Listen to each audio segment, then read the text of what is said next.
Imagine writing a story where you make up all the characters, you write the plot, and you come up with all the things that happen in that story, believing that it's pure fiction, only to find, maybe years later, that it's not fiction at all. Everything in your story actually comes true. That is what happened to this man. His name is Philip K. Dick. He's the author of 44 novels and 121 short stories, including Do Androids Dream of Electric Sheep, which became the basis for the movie Blade Runner. In 1970, he wrote a novel called Flow My Tears, The Policeman Said. Reportedly, it's the novel he wrote really quickly. The story just flowed onto the pages, as if he was channeling it.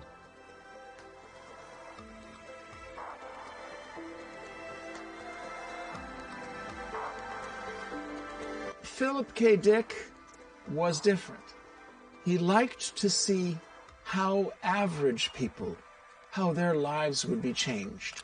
Blade Runner, which is an official adaptation of a Philip Dick novel, inspired many other tech noir, as they're sometimes called, films. All facilitated the opening of his mind to see the world behind the world.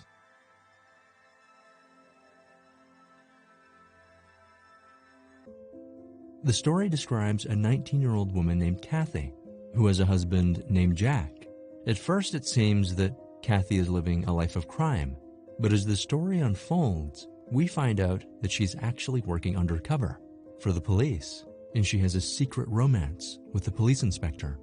A few months after finishing this novel, Philip would meet a real-life woman named Kathy. And just like in the book, she was also 19 years old. She had a boyfriend named Jack. They were about to walk into a restaurant together when Kathy said, "I can't go in there." "Why not?" Philip asked. She told him the truth. "I can't go in there because I'm having an affair with that man, the police inspector." Maybe this is all a coincidence, but it goes even deeper. 4 years after publishing his novel, on a late summer night, Philip noticed an African-American man standing next to a parked car. He looked like he was having some trouble. So on impulse, Philip decided to talk to the man, something he would never normally do, especially at such a late time of night. "This is my car. I'm out of gas, and I have no money," the man said. Philip paused for a moment. He took out his wallet, took out all the money, and gave it to the stranger. Again, something he would never normally do. Philip then offered to drive the stranger to an all-night gas station. The man agreed. As they stood there, filling a metal container with gasoline, suddenly it struck him that everything that was happening, the gas station, the glaring white light, the pump, and the stranger, all of it was described in his novel just as he wrote it. The details were exactly as he'd imagined them when he wrote the scene years earlier.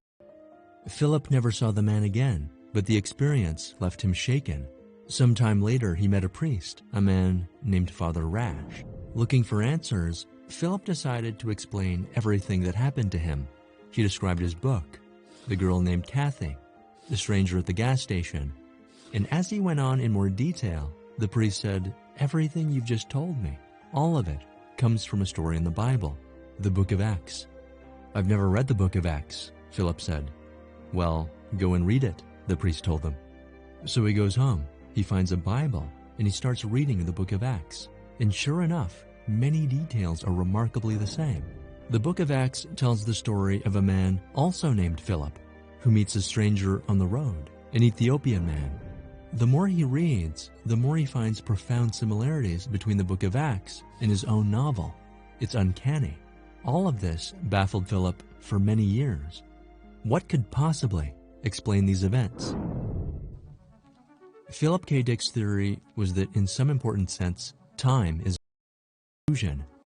Time isn't really what we experience it to be. It is. Our brains create the experience that forward follows another.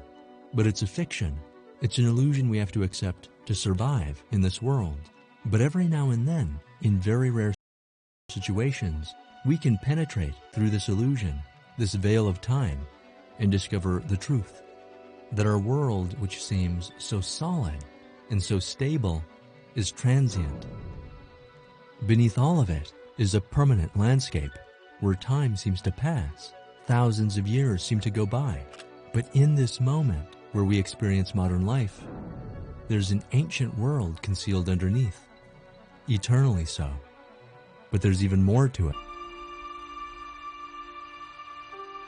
These ideas have been explored by many thinkers throughout history, but perhaps the most compelling explanation comes from the writings of Swiss psychologist Carl Jung and his concept of synchronicity. Synchronicity is a meaningful coincidence. We experience it when something that happens in the outside world connects in a meaningful way with something that happens in the internal world of the mind. These events aren't connected by cause and effect. They're connected by meaning. And so when Philip K. Dick wrote a novel about a 19-year-old woman named Kathy, and then later met a real-life person, also named Kathy, who matched the same description from his book, that is synchronicity. These events couldn't have been connected by cause and effect, and yet the experience itself was so profound, so baffling, it seems to defy our normal everyday understanding of the connection between our minds and the material world. Jung says that when we experience synchronicity, it's a unique expression of a fleeting moment in time, and it hints at the possibility that we're all connected in all sorts of mysterious ways that we can't possibly fathom.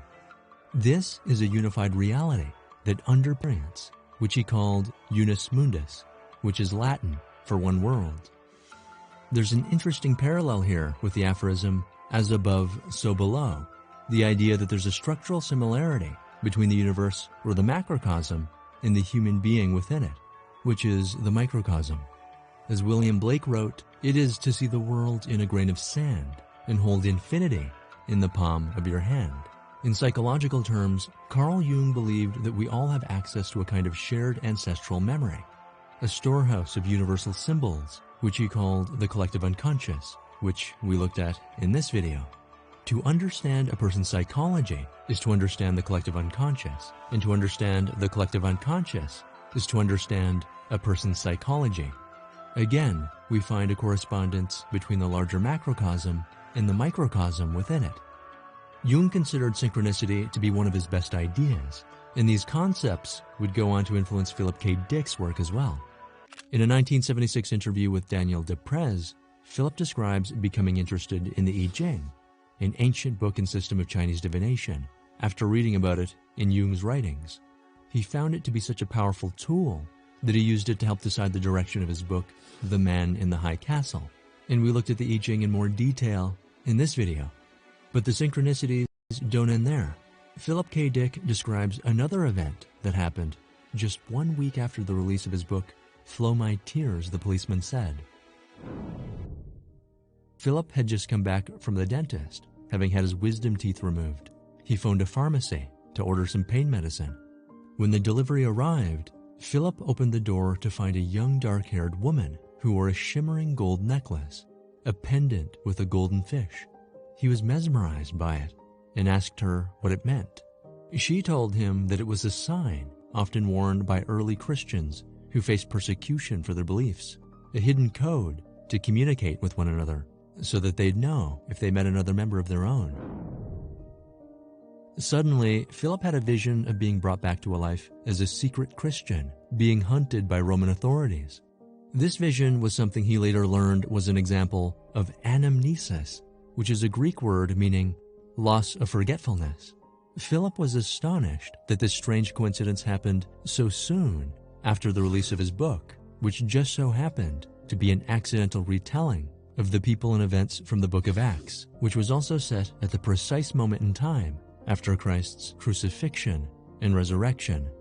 Philip K. Dick would go on to live a very turbulent life, but one thing remained clear. Anyone who's experienced synchronicity knows just how jarring and awe-inspiring it can be. Jung wrote that the key element in synchronicity is something called numinosity. It's the sense that something sacred and profoundly meaningful has happened, something that shakes us out of the ordinary and the mundane.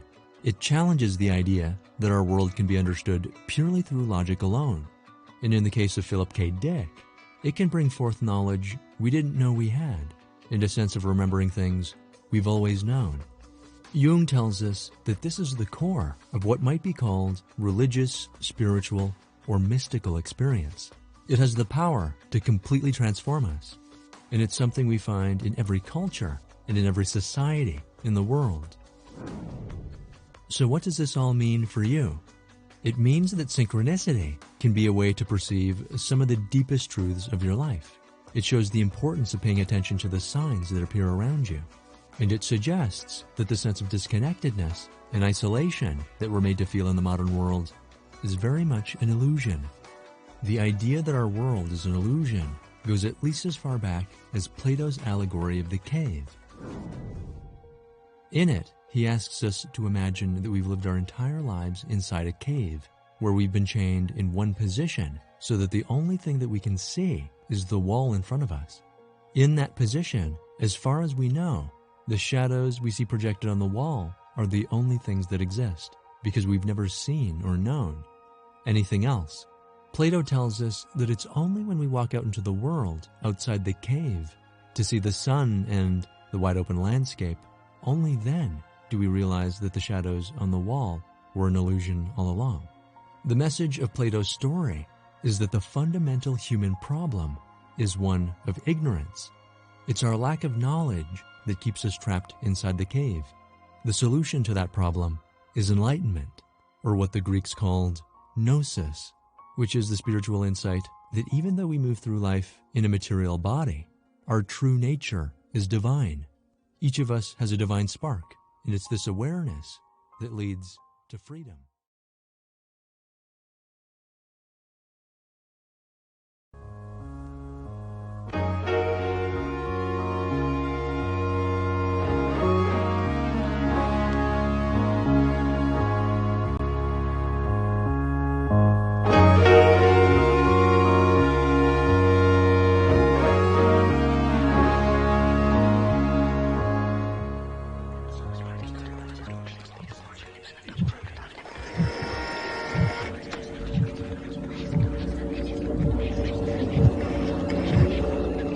My stories are attempts at reception, at listening to voices from another place, far away.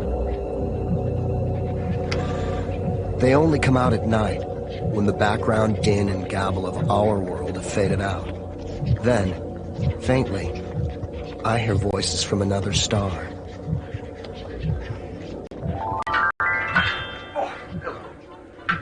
Hello, I'm Terry Gilliam, and welcome to my drab little world.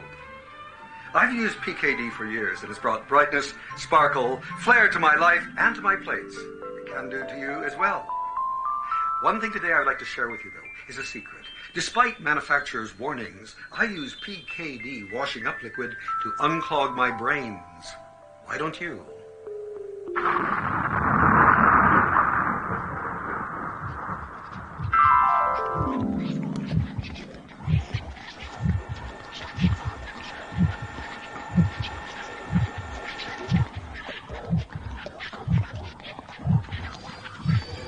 Well, the police once told me that I was a crusader and they had no use for crusaders. But unfortunately, they didn't tell me what I was crusading for. I was afraid to ask what it was I was a crusader for. And they told me that if I did not get out of the county, I would be shot in the back or worse some night. It may have had something to do with my writing. It may have had something to do with my lifestyle, or a combination of both, but I was too afraid of the police to ask what it was I was doing. Philip K. Dick is considered by many to be the single most significant science fiction author of recent times. For most of his life, Dick's 42 novels were filed away under cult author and rarely taken seriously. But since his death, the films Blade Runner and Total Recall have brought him mainstream attention. Dick's vision was formed by the changing landscape of California, a rural paradise that he saw bulldozed into urban submission.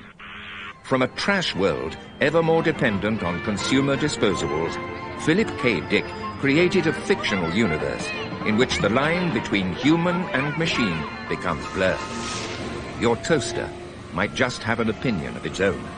Your telephone might be plotting against you, and your video camera might be keeping an eye on you before filing its own report.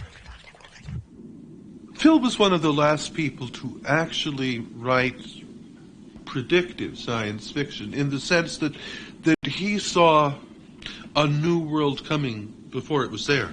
He saw the consequences of a media-soaked world.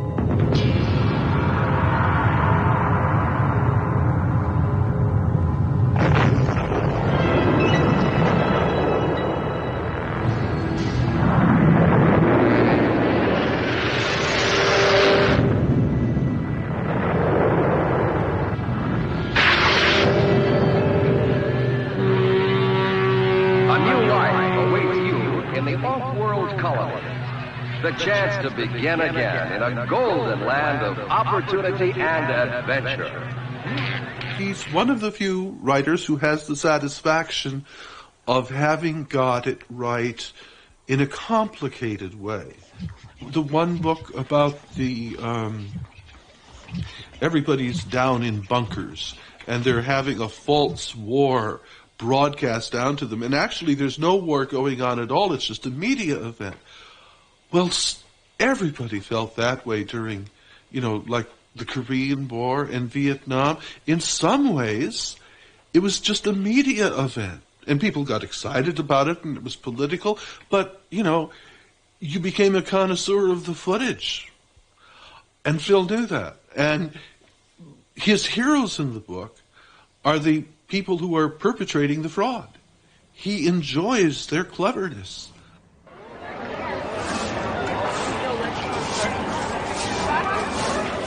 There's no culture in California, only trash.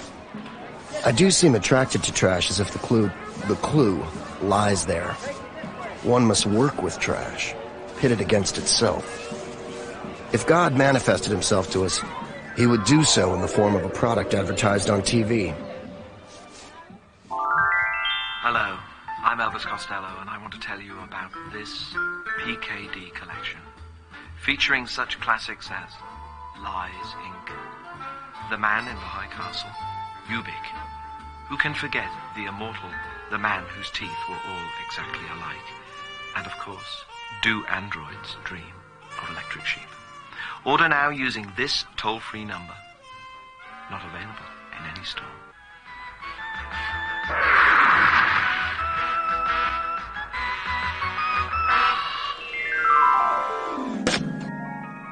What you would notice if you were Philip K. Dick is that there's nothing natural in the world anymore.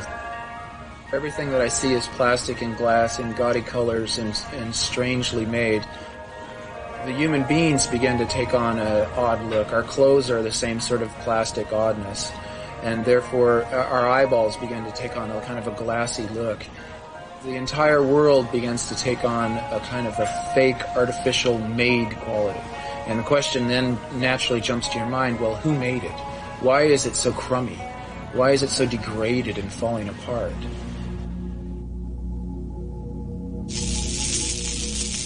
Life in California was a commercial for itself, endlessly replayed. Nothing changed. It just spread further and further in the form of neon ooze. How the land became plastic, he thought, remembering the fairy tale, How the Sea Became Salt.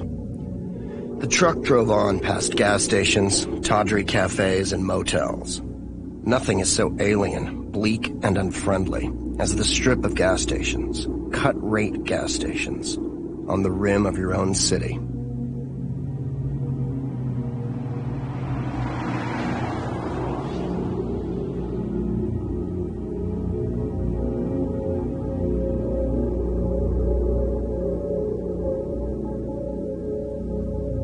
I was his second wife. We were both very young. I adored him. He was wonderful and funny and a very nice man.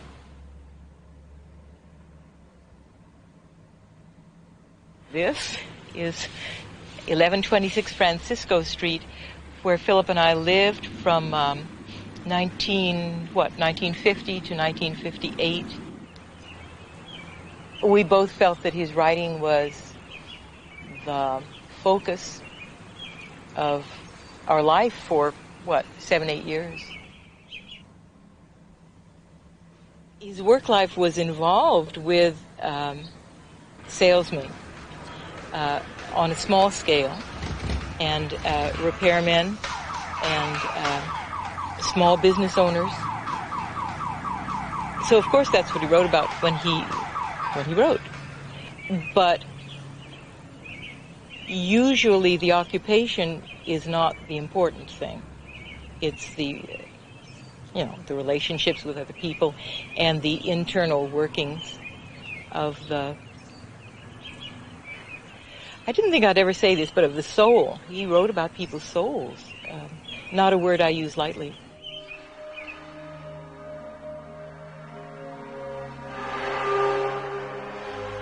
I'm not so sure my universes are such fine places, but I do hope the people in them are fine people. In the ruins of Earth's cities, this minor man is busily constructing imitation artifacts that say, "Welcome to Miami, the pleasure center of the world." The positive little figure outlined against the universal rubble is gnat-sized, and yet, in some sense, great. I like to take employers that I've had and make them rulers of entire galaxies. He wrote mostly at night, like any sane human being, according to me. He wrote for long hours, and a lot, and pretty much all the time. The position which writers such as myself hold in America those positions are very lowly. Science fiction is considered to be something for adolescents, for just high school kids, and for disturbed people in general to read in America. But then I discovered that in Europe, especially in France, science fiction was taken seriously, and the science fiction writer was not regarded as something on the level of a janitor. At one time, there were 35 stories being circulated, and one day we went out on the front porch here. The mailbox was much too small. We looked out, and 17 manuscripts were scattered over the entire front porch, all having been rejected the same day.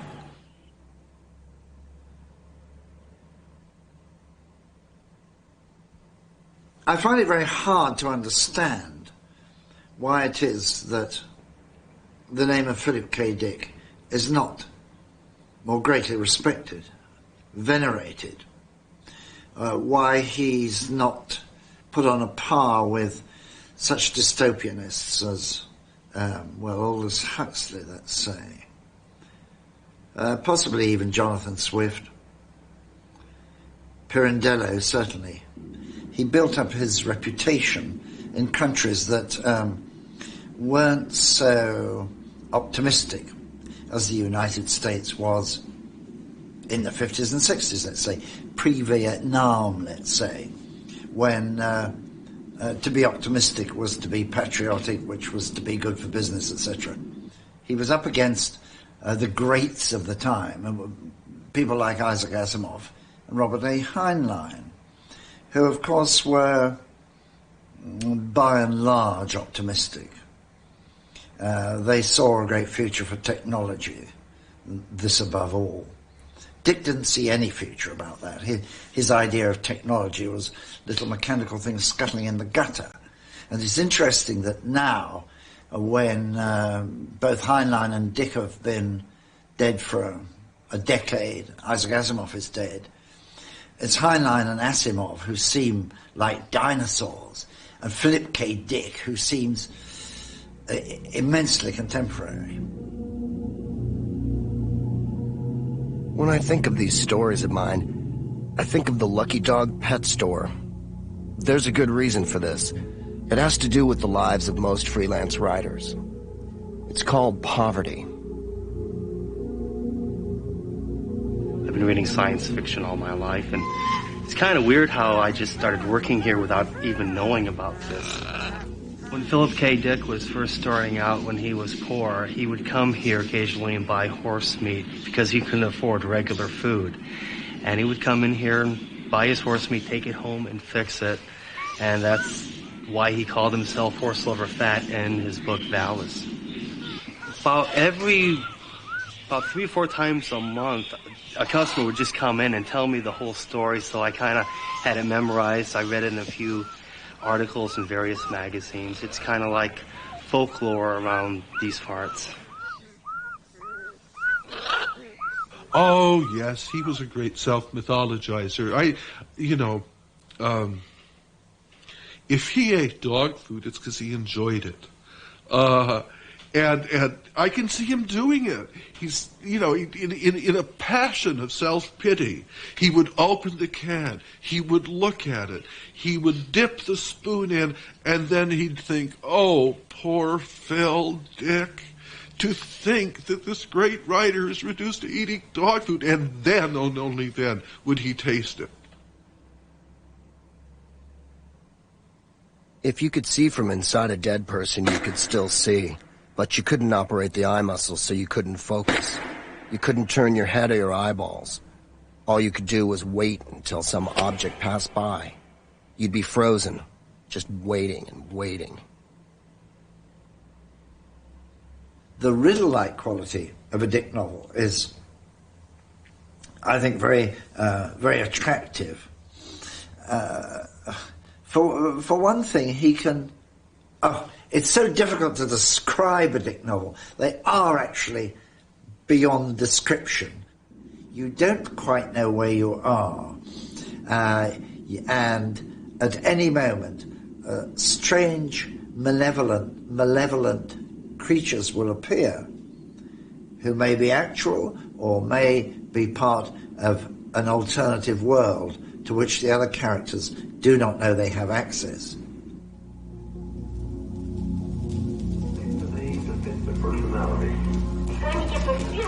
As he glided by the small, out-of-the-way cemetery in his airborne prowl car, Officer Tinbane heard unfortunate and familiar sounds. A voice. The voice said, muffled and faint, I want to get out. Can anybody hear me? The voice came from beneath the grass.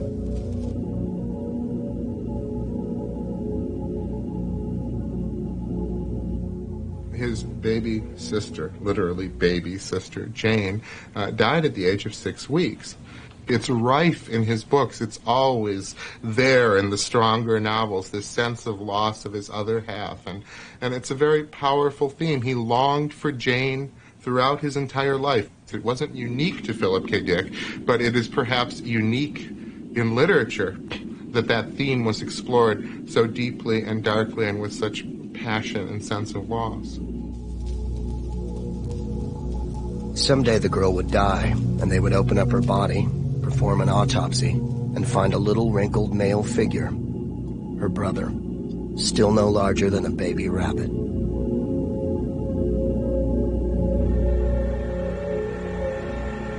His mother, not only by temperament, but by the child-raising manuals of the time, had imbibed the doctrine that it was bad to hold or cuddle your child too often. He hated his mother for what he felt as the poor treatment she had given his baby sister, and felt that she was responsible for her death. He was left with the sense of, who was this sister, and I want her back.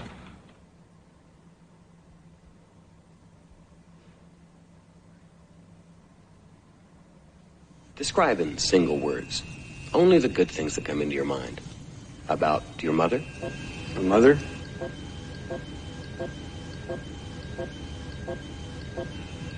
It's a test designed to provoke an emotional response. Shall we continue? Describe in single words only the good things that come into your mind about your mother.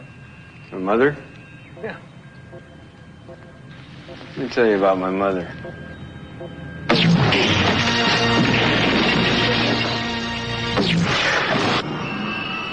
In some ways, he was more pathologic than almost any patient I had met, as far as having glaring problems on one level. On another reality, he just didn't fit at all. When Phil and I commenced, I guess, round 2 of our therapeutic relationship in late '81, we both felt the need to look at foundations, to do some foundational work. Normally that's something a therapist does in one session with somebody in an hour. Puts down a database, looks at their whole life. For Phil, it took 3 sessions, and I think they were probably 2 hours each one. Looking at it, just taking notes, asking pointed questions. And I've got here written, terrified of vomiting. Vomiting equals death. And this is now age 4 to 5. He says he saw a psychiatrist and he was told he was hysterical and afraid of dirt. He couldn't eat in public, and he refused to swallow. He says the next few years of his life, ages 8, 9, into 10, were pretty much okay. Went on to Berkeley High School, where he notes problems in geometry, and worried that he was having sweats, palpitations, and shortness of breath. Almost sounding like panic attacks, perhaps. Started to write science fiction at this point. He said it was to disassociate, and those are his words, which would mean to escape. Who's Bill? The doctor asked the little girl. My brother, said Edie with the total poise of a 7-year-old. Where is Bill? with me, like he always is. I want you to show me exactly where he is. The child pointed to her left side, low down, near her appendix. He's my twin brother. How else could he be inside me? I tell him what's going on so he doesn't miss out. I'm glad I have a brother. He keeps me from being lonely.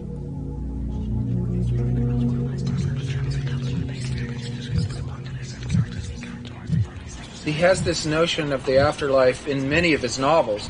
You could say that the afterlife was a kind of a deep freeze, as if you'd been refrigerated and essentially had been stuck in a shelf in a mortuary, couldn't move, and yet you still had some slow-moving thoughts, and communicating with the rest of the world basically by telephone. In the consultation lounge at the beloved Brethren Moratorium, several customers were communing with their half-lifer relations. Damn this earphone arrangement, Glenn Runsiter grumbled as he fitted the plastic disc against the side of his head. In the earphone, words, slow and uncertain, formed.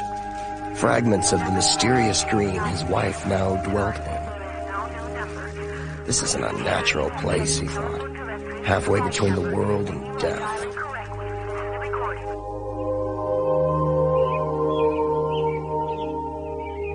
Phil's favorite thing was that things are seldom what they seem. I think that the line, just like a Phil Dick novel, refers to a kind of feeling about the untrustworthiness of contemporary reality, that you could poke your finger through it in some way, and then you'd find out what was really going on behind it, except it would turn out to be another fake behind it, and you have to poke your way through that, and so forth. I remember Phil saying, I want to break through what is only apparently real and get at what is really real. And that was his heroic idea of himself. I consider the universe to be a clever fake, with streets and houses and shops and cars and people standing in the center of a stage, surrounded by props, by furniture to sit on, kitchens to cook in, cars to drive, food to fix. And then behind the props, the flat painted scenery, painted houses set farther back, painted people, painted streets, everything not real, only a series of tapes being played for us. Once you've opened your mind to the notion of fake, You're ready to think yourself into another universe entirely. Technically, I was the third, but I think he married the first lady that he ever slept with, so I like to think of myself as the second. But I also think I was the most important one. He and Cleo lived in a little sort of a hovel in Berkeley, and they were very poor, and they believed in being very poor. They were sort of socialistically inclined. And but then when he met me, he told me I and my house were everything he always dreamed of. I'm very family-oriented and very middle-class bourgeois person, I guess. And so I wanted him to write from 9 to 5. So he switched over and he wrote from 9 to 5 and came home for lunch.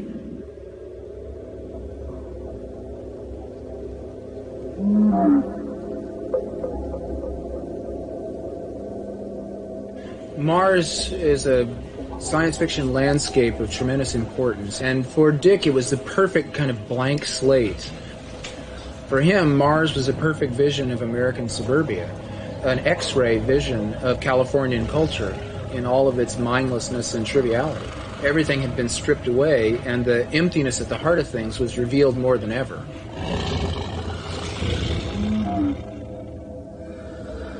Norm Shine walked down the length of garden between the rows of jagged leaves.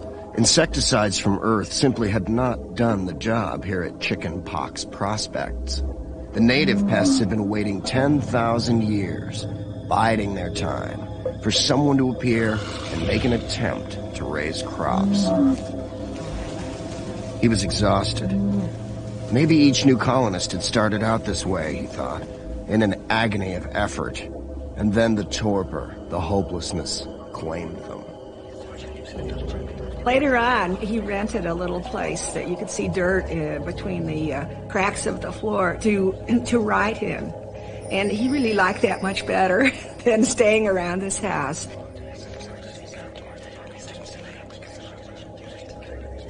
He lived alone in this deteriorating apartment.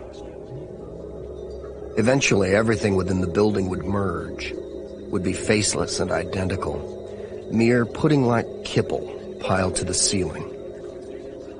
When nobody's around, kipple reproduces itself. The entire universe is moving towards a final state of total, absolute kippleization. You could recognize this strange world with rubbish in the streets and, rubbish filling up the houses, rubbish filling up your head. It all seemed to make a great deal of sense, as I think at first it didn't to the Americans. Why was all this? Well, Dick was very much against the consumer society. Goods meant nothing to him. This, I think, was a very admirable and non-conformist trait in his character. Of course, if he had any money, he'd spend it on drugs. Well, the 60s, the drug culture began, and Phil joined in enthusiastically. Partly he used it just as amphetamines. He was producing a whole lot of work. He was under constraints to produce 2 or 3 novels a year. So there would be nights when he would be writing all night long, and he fueled it with drugs. His first big success was as the sort of poet laureate of the drug culture. Realistic novels about junkies are always, depressing, morbid stories of lower-class, scuzzy people. Phil wrote stories that a junkie could read and say, hey, what's happening to my mind? I mean, it was the prose equivalent of a drug trip.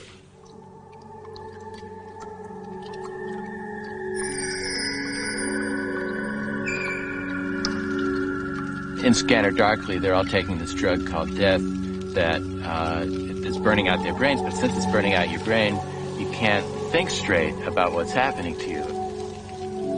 It truly captures a poignance of people in our moment in history systematically, slowly destroying themselves in the name of having fun and not being able to figure out what's happening to them and why everything's falling apart the way it is.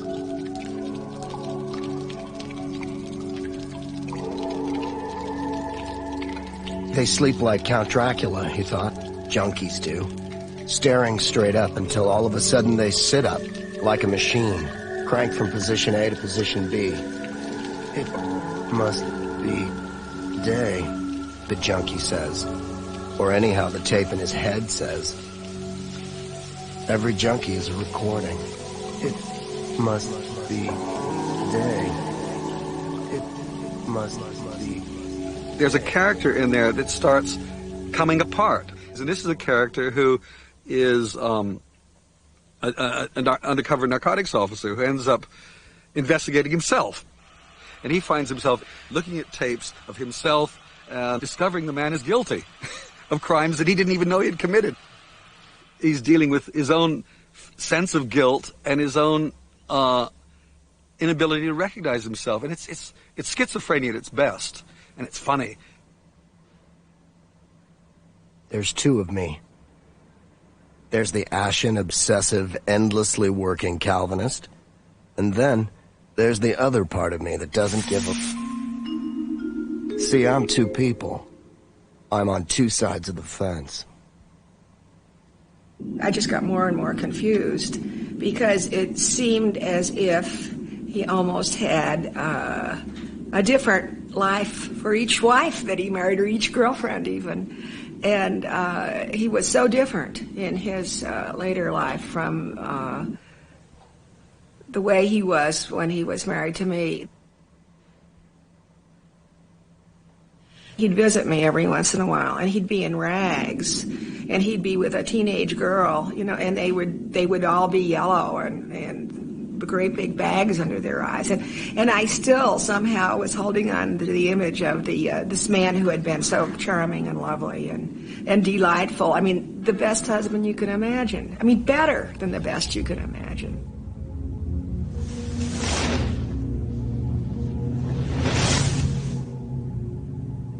Nancy enters the picture. She had just been discharged from a mental hospital. She was scared, brittle, 21, and also diagnosed schizophrenic. She was pregnant. He married her. He describes her as a screamer who wandered in the night. I think part of what was attractive to him was the idea that he would take care of her, that she really needed him. And of course, as I think so often happens in these situations, she ended up taking care of him just as much, if not more so. And Do Androids Dream of Electric Sheep, which became the movie Blade Runner, was written, I believe, in 1966, pretty much just after they'd gotten married, although they'd been together for a little while. And I think that in some ways he wrote the book for her because she cared so much about animals and, in Phil's thought, helpless living creatures and so forth, and that this kind of tenderness and human values, deeply moved him, and he wanted to get that across in a book somehow. Rachel said sadly, "Androids can't bear children. Is it a loss? I don't really know. I have no way to tell. How does it feel to have a child? How does it feel to be born, for that matter? We're not born, we don't grow up. Instead of dying from illness or old age, we wear out like ants."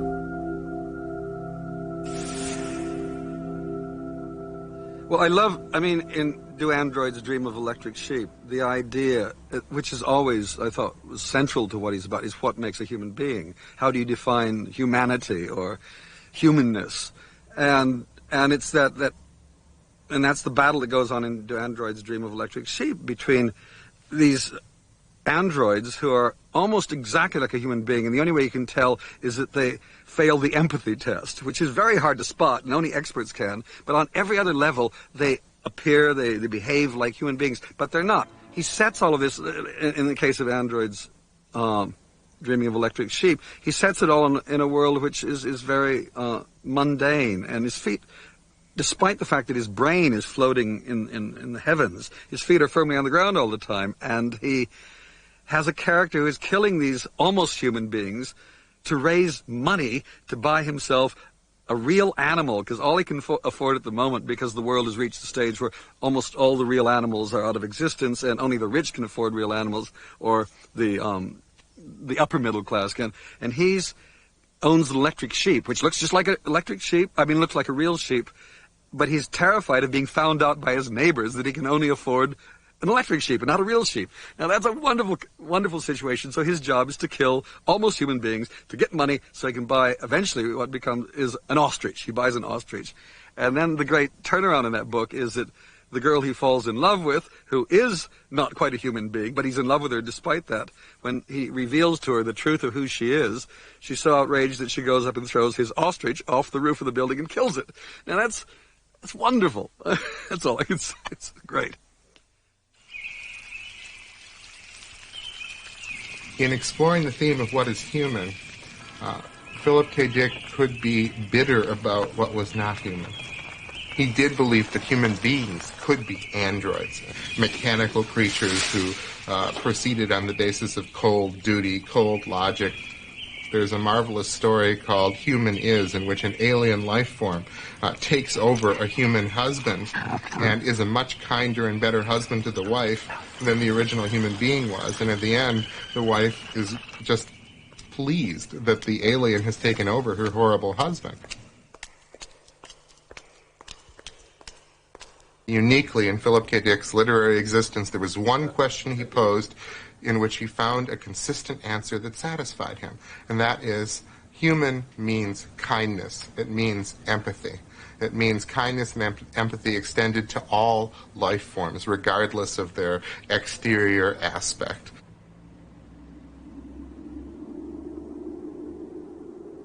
I've always liked the scene at the end of Now Wait for Last Year, when our hero, he's flying somewhere in an automated cab, and as he's flying along thinking, he says to the cab mechanism, if you were married, and the cab says, sir, I'm a automatic mechanism, we don't have wives. He says, okay, well, if you were me, and your wife had sustained horrible brain damage and was only going to get worse so that the rest of your life would be devoted to simply caring for her, would you stay with her or leave? And the cab said, I would stay with her.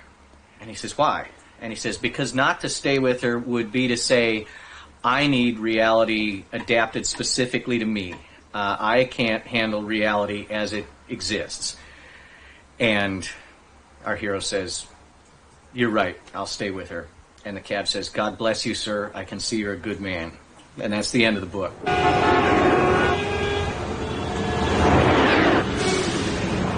Nancy left Phil in the summer of 1970. Then he didn't do any more writing, particularly novel writing, for about 2 years, 2.5 years, which was a very long time for him. What he was doing is he was taking more and more Benny's little speed pills and hanging out with the kids, the young people from around San Rafael. And, you know, taking more and more speed, Phil himself was sleeping in strange cycles and probably becoming more and more paranoid. It depends a little on what you mean by paranoia. If you mean a psychotic conviction that you're being persecuted, which is not in accord with reality, I don't think I had that. But boy, I sure thought the cops were watching everything I did, and I was correct. I was tipped off by the criminal underground that my house was being watched, and that eventually my house would be hit, my files would be opened, my papers would be taken, and so it came to pass. As I said in the Rolling Stone article on me, when I came home and found my house consisting of nothing but rubble, ruins, chaos, broken windows, smashed doorknobs, blown open files, I said, thank God I'm not crazy. I have real enemies. It's a tremendous relief to discover that somebody really is after me.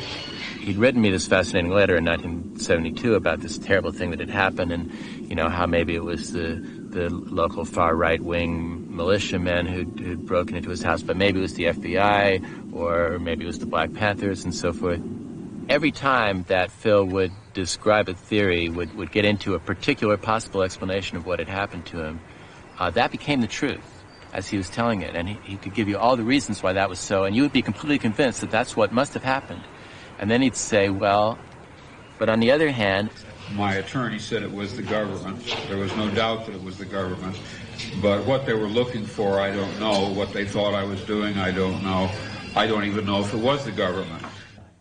Maybe it was the thugs next door, maybe it was the FBI, or even maybe, most horrifying of all, he might have done it himself. Mental imbalance. He loved it. And he played with it. I mean, that's the best thing to do with it. If you're going to have... if you've got a sort of paranoid side to you, best use it to write thrillers.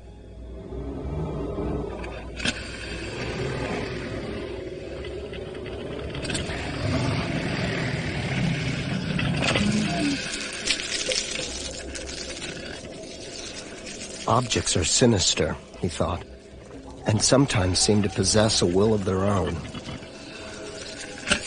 Suddenly, the towel wrapped itself around his wrist, yanking him against the wall. Rough cloth pressed over his nose and mouth. He fought wildly, pulling away. All at once, the towel let go. He fell to the floor in violent pain. He looked up at the towel rack. 3 towels all in a row, all exactly alike, all unmoving. Had he dreamed it? His belt got him around the waist and tried to crush him. I remember one time my fear of the police was so great that whenever I saw a parked police car and I was driving along, I would ask my wife to stop our car and I would surrender to the police on the spot to whatever crime they wanted to accuse me of. And I merely took their advice. I left the United States and went to Canada for a while.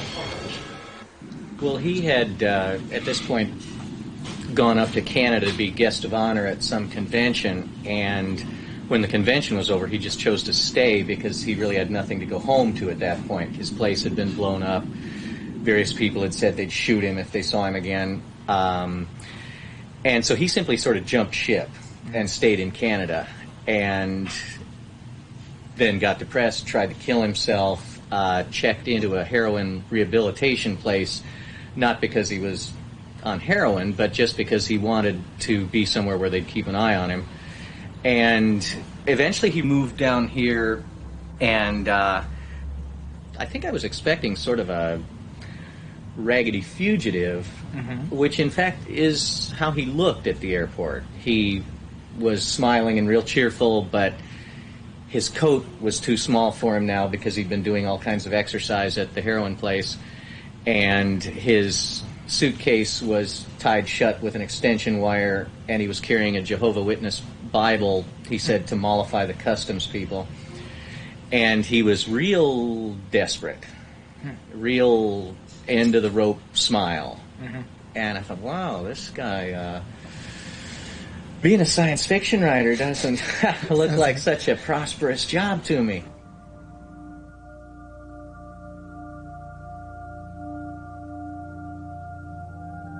Bill, do me.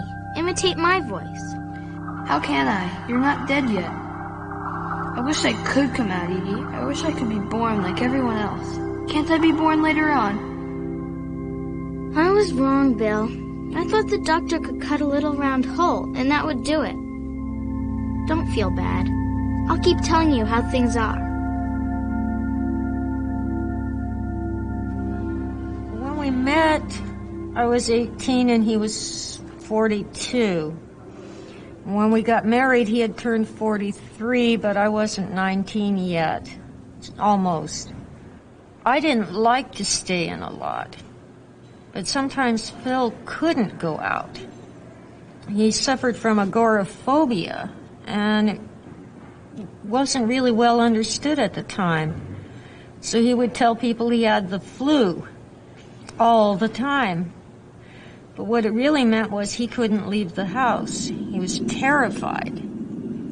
And if he forced himself to go out, let's say to go down one block and drop a letter in the mailbox, sometimes he couldn't make it all the way down to the mailbox and he'd have to run back home.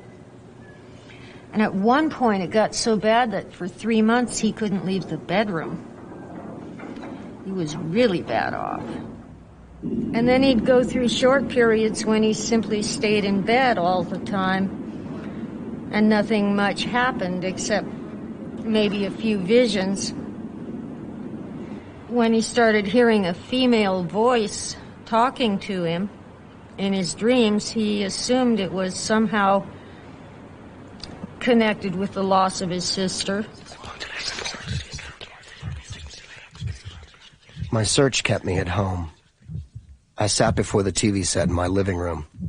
I sat, I waited, I watched, I kept myself awake.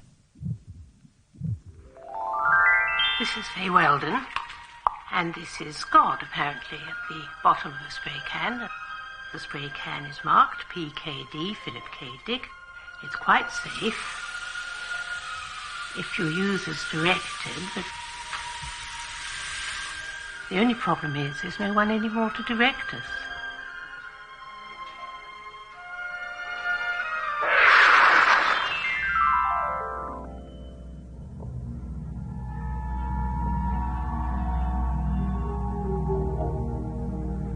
I am on one of the most important quests a human being can undertake.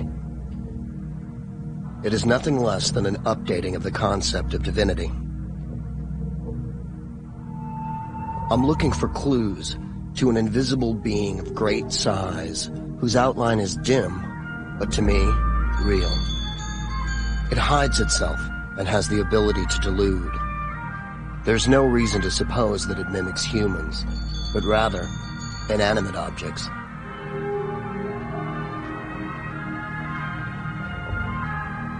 Phil was worried about spiritual matters. He was worried because I wasn't baptized. So I went to a Baptist church and got dunked that Sunday. But that still left our son. Christopher's favorite meal for lunch was a hot dog and Ovaltine. Phil put the hot dog aside because meat wouldn't be appropriate for a baptism. Dipped his finger in the Ovaltine and drew a cross on Chris's forehead with it. And then he gave him a bite of the hot dog bun and a drink of the Ovaltine. So it was, Chris then had his baptism and first communion, and that kind of made him a member of the church and safe from demons.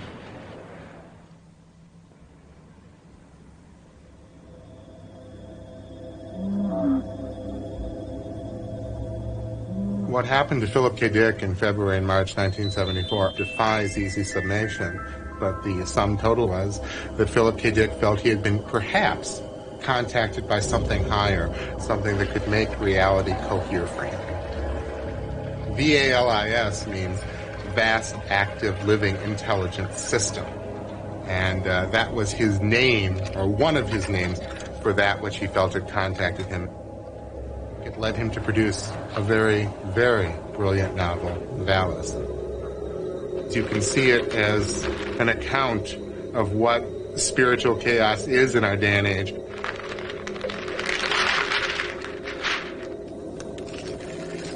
Horse lover Fat told us that God had fired a beam of pink light at him. Horse lover Fat was actually in search of the dead girl Gloria, for whose death he considered himself responsible. He had totally blended his religious life and goals with his emotional life and goals. For him, Savior stood for lost friend. Horse lover Fat is a name that derives from Philip K. Dick's analysis of his own name. Philip, apparently from the Greek, lover of horses, and Dick, the German word for fat. You can find in Valis that the dialogues between Horse lover Fat and Phil the two aspects of himself are a brilliant self-examination and a kind of satiric spoof of his own beliefs. I love the bravery of Valis,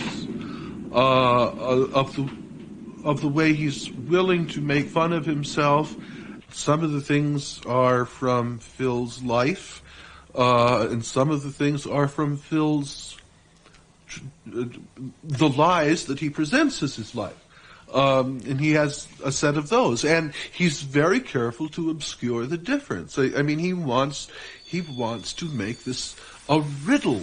I mean, it was as though he were writing, sort of private novels for himself, and so it's for connoisseurs of well, the word con artist has artist in it. And he was an artist at that sort of thing, and he knew it, and he expected his audience to appreciate his performances. Dick's whole life was involved with religion, and his books really have a lot of religion in them, often in rather comedic form. There may be a guy up there in a satellite who's controlling your brain. He talks about God in a spray can. This is a kind of metaphor for, well, I suppose that as God I believe to be a human invention, so was the aerosol spray. And Dick saw these things as somehow interchangeable. For Dick, everything, of course, was interchangeable.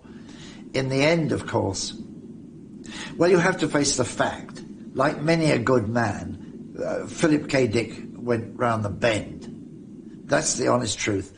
And there are those who prefer the round the bend Dick to the marvellously sane Dick who saw the bend coming, perhaps, and wrote about that. That's much more interesting. So religion got him in the end, and so did all those drugs.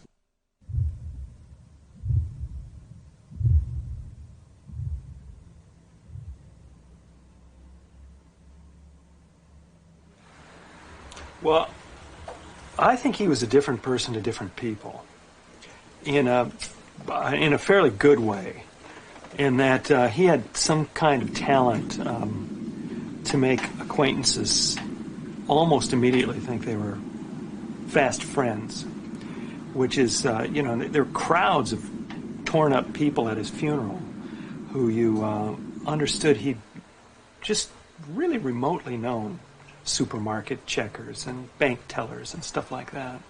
But somehow everybody had the impression that they were among his closest friends. And it sounds a little odd, I suppose, but it generally made people feel real good about themselves.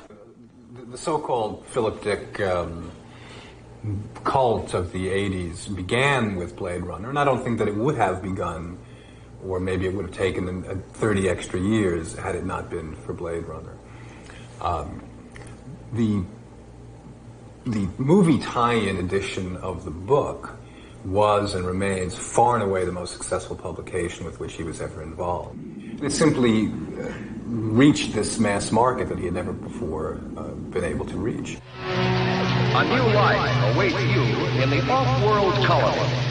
The chance to begin again in a golden land of opportunity and adventure. They don't advertise for killers in a newspaper. That was my profession. Ex-cop. Ex-Blade Runner. Ex-killer. I didn't think he was being fair because he had only seen a few clips, but the impression that he got from them was twofold. He felt that visually and atmospherically they had captured the inside of his brain in an uncanny way, that he had this mental vision of what the scenery would look like, and there it was brought to life. And he found it quite astonishing and almost disturbing. But from what he was able to pick up of the dialogue and the basic approach to the Deckard character, he felt uncomfortable with it and felt that it had been Hollywoodized, and it was actually rather bitter about that.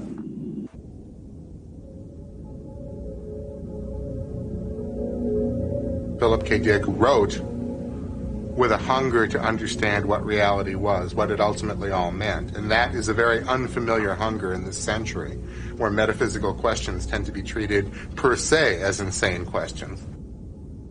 What Philip K. Dick did as a science fiction writer was to expand the bounds of the genre to include the most profound and brilliant metaphysical ideas that have ever been examined, I would say, in science fiction, and at the same time to retain what is great and marvelous about the genre itself, which is the excitement, the sense of alien invasion, the sense of talking apparati that interact with human beings, the sense of daily confusing life in some imagined future that resembles our own. He merged the two, and he turned them into novels, the like of which we've never seen before.